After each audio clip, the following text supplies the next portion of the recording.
परमबीर सिंह का केस एक और खुल गया है और वो केस है एंटीलिया का। एंटीलिया क्या है ये बताने की जरूरत नहीं है, आप सबको मालूम है।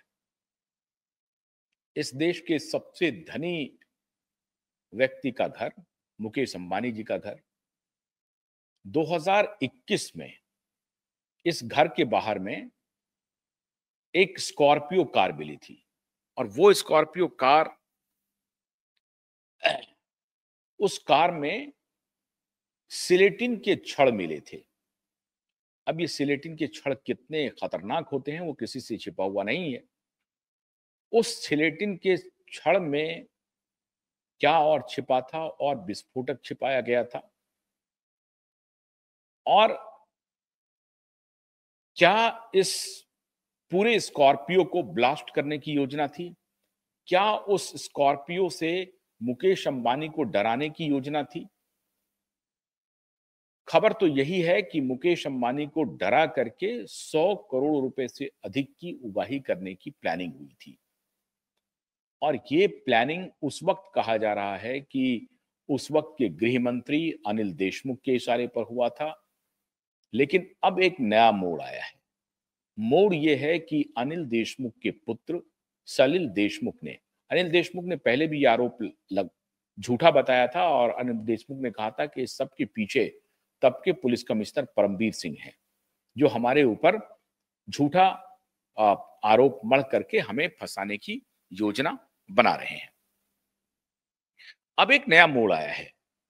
एक दिन पहले अनिल देशमुख के पुत्र सलिल देशमुख ने एक प्रेस कॉन्फ्रेंस किया और प्रेस कॉन्फ्रेंस में उन्होंने कहा कि हमारे पिता को पूरी तरह से फंसाने की योजना बनाई गई और यहां तक फंसाने वालों ने यहां तक भी नहीं छोड़ा कि हमारी 6 साल की बेटी को भी इंटरोगेट किया। हमारे परिवार के किसी भी व्यक्ति को नहीं छोड़ा इन्फोर्समेंट डायरेक्टरेट ने, ईडी ने, और मेरी 6 साल की जो बच्ची थी उसे भी इंटरोगेशन से गुजरना पड़ा। ये आरोप उन्होंने लगाया है।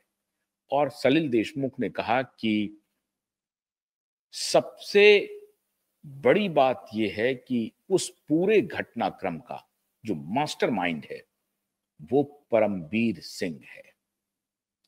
परमबीर सिंह ने ही ये पूरी योजना बनाई थी एंटीलिया के बाहर में स्कॉर्पियो प्लांट करने की और उसमें विस्फोटक सामग्री रखने की। और इसमें जो सबसे बड़ा रोल प्ले कर रहा था दाहिने हाथ के रूप में, वो थे सचिन बाजे साहब। वही सचिन बाजे जिसे आदित्य ठाकरे और उद्धव ठाकरे ने अपॉइंट करवाया था और उद्धव ठाकरे ने ही पैरवी की थी एक जमाने में जब मुख्यमंत्री थे फडणवीस। फडणवीस ने उनकी बात को नहीं माना था। अब लेकिन सवाल यह है मित्रों कि सलिल देशमुख जो आरोप लगा रहे हैं कि सचिन बाजे परमबीर सिंह के इशारे पे स्कॉर्पियो प्लांट करता है और इस पूरे उगाही के खेल में सचिन बाजे पूरी तरह से जिम्मेदार है और वो एक बड़ा प्लेयर है परमबीर सिंह के साथ। तो परमबीर सिंह ने अगर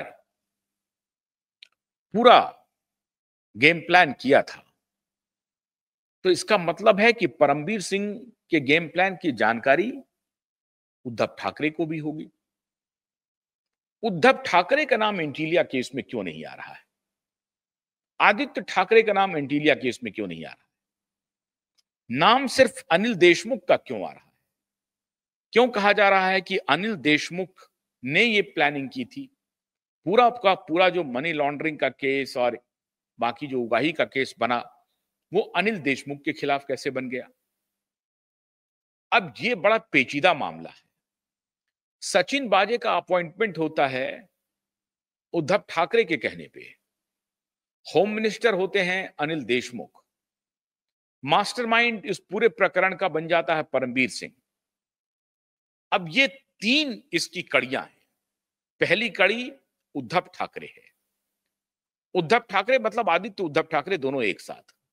दूसरी कड़ी अनिल देशमुख जी जो उस वक्त गृह मंत्री थे और एनसीपी की कोटे से गृह मंत्री थे। और परमबीर सिंह जो मुंबई के पुलिस कमिश्नर थे। अनिल देशमुख के ऊपर आरोप लग रहा है कि एंटीलिया केस ही नहीं, पूरे महाराष्ट्र से सैकड़ों करोड़ रुपए महीने की उगाही का प्लान अनिल देशमुख का था। और अनिल देशमुख का अकेले नहीं था, जाहिर है उनकी पार्टी के जो मुखिया थे शरद पवार साहब, उनकी भी इसमें अभिरुचि होगी कि चलिए उगाही की जाए। ये आरोप लग रहा है एनसीपी के शरद पवार पे और अनिल देशमुख पे। दूसरी तरफ अनिल देशमुख कह रहे हैं एंटीलिया केस पूरा जो मैन्युफैक्चर्ड था, वो उसके जो किंगपिन थे, मैन्युफैक्चरर हैं, वो हैं परमबीर सिंह। तो क्या परमबीर सिंह जो मैन्युफैक्चरर हैं, तो अनिल देशमुख की इसकी जानकारी नहीं है? और अगर अनिल देशमुख की इसकी जानकारी नहीं है, तो क्या इसकी जानकारी उद्धव ठाकरे को है? और अगर उद्धव ठाकरे को नहीं है, अनिल देशमुख को भी नहीं है और परमबीर सिंह ही मास्टरमाइंड है, तो क्या ये सारा का सारा उगाही सिर्फ परमबीर सिंह कर रहा था?